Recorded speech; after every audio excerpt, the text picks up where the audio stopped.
I was raised as Aretha's younger brother. Right. And Aretha, I've known her, well, all my life, since she was a teenager. Since you were a teenager? Since she was a teenager. And she would come, when she was singing for sock hops and for skating parties, she would come and pick me up, and she would take me. She wasn't famous then. She was on Columbia. She wasn't the big hit. But so it's more, it's family. She's my sister. So whenever, whenever there was trouble, her divorce or whatever, my mom took me and my brother, who was Down syndrome, out of school, and we went to live with her for a year to get her through this. This is family. It's family. So it's. And she accepted you like you were family. Oh yeah, too. Because she never came to town and listened. She talked about him. Oh yeah, it's. I toured with her as a singer. Right. Now when you're talking about that's family, but I toured with her for 22 years. Right. As a background singer, and I have texts in my phone. I mean, all through this illness, just the support, and they're very personal texts. And it's, I didn't expect her to go. I didn't either. I didn't expect her to go, really to be didn't. very honest with you. And the president of Howard University was there with his wife, waiting to see her. And she was putting that stuff on her eyelashes. Mascara. And he came in, and she said, and the guy said, Miss Franklin, when I was a student at Howard, I'm the president now, but when I was a student at Howard, I remember you came, Howard was about to fold because we were so far in the red, and you came and played the stadium and donated all the proceeds to save Howard University. And she was doing her eyes, and she says, yeah. She said, and you guys never gave me a doctorate.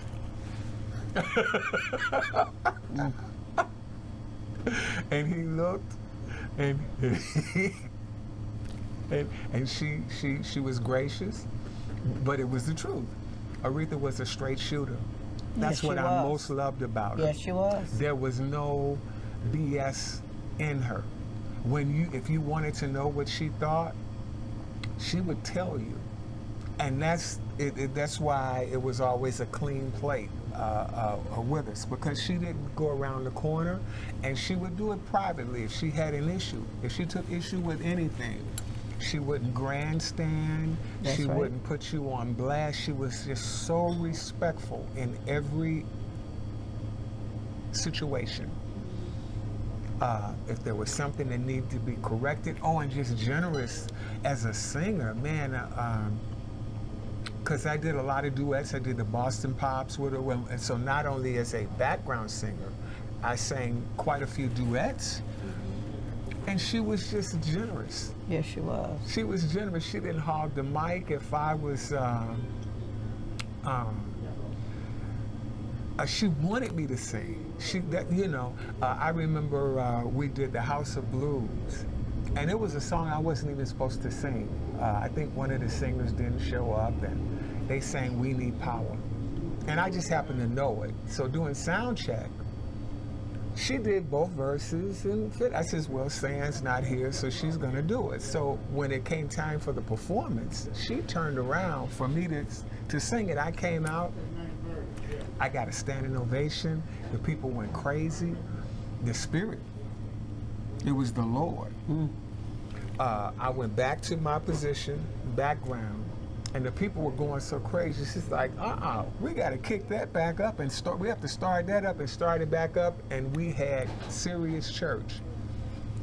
Yeah, she knew who she was as a person and as a singer.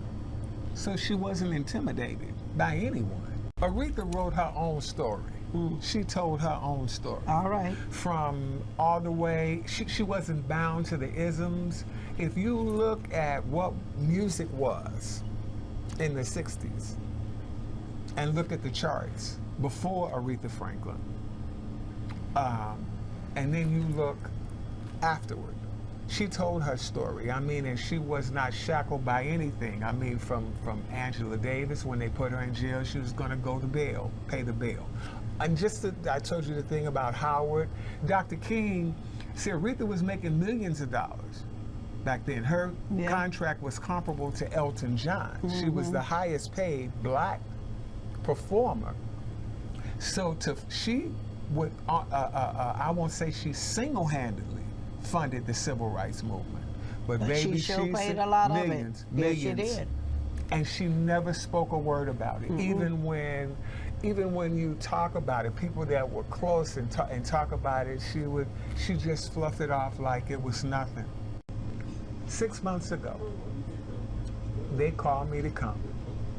I went, and she was not talking to anyone in the hospital. And I went in there, we talked about everything. We talked about my cousin's wedding. She wanted to be by proxy bridesmaid to my cousin, because when she was a little girl, not even a teenager, because this is before I was born, she would come to see my mom in Princeton Park. Remember, she talked about that at the Chicago Theater. Right.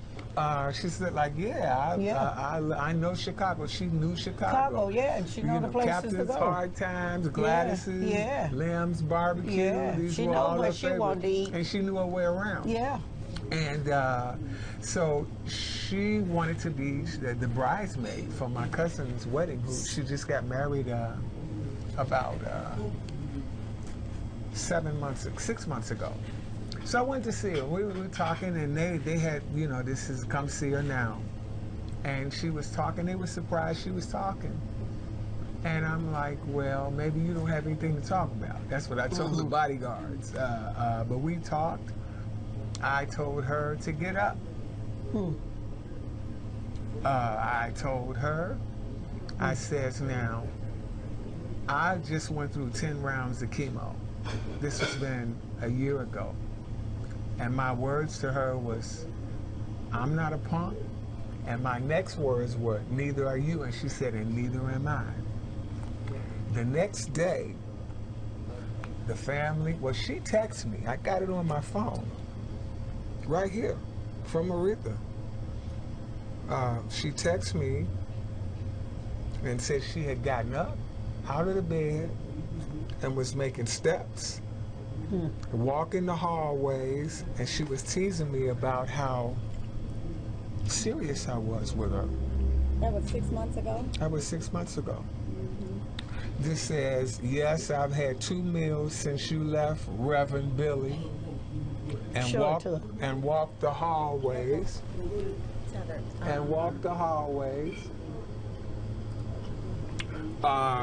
You did some serious preaching, Bill, with your Lola, with your Lola hard look. I'm talking about my mom, because I was very serious, and her faith never wavered, never. Yeah.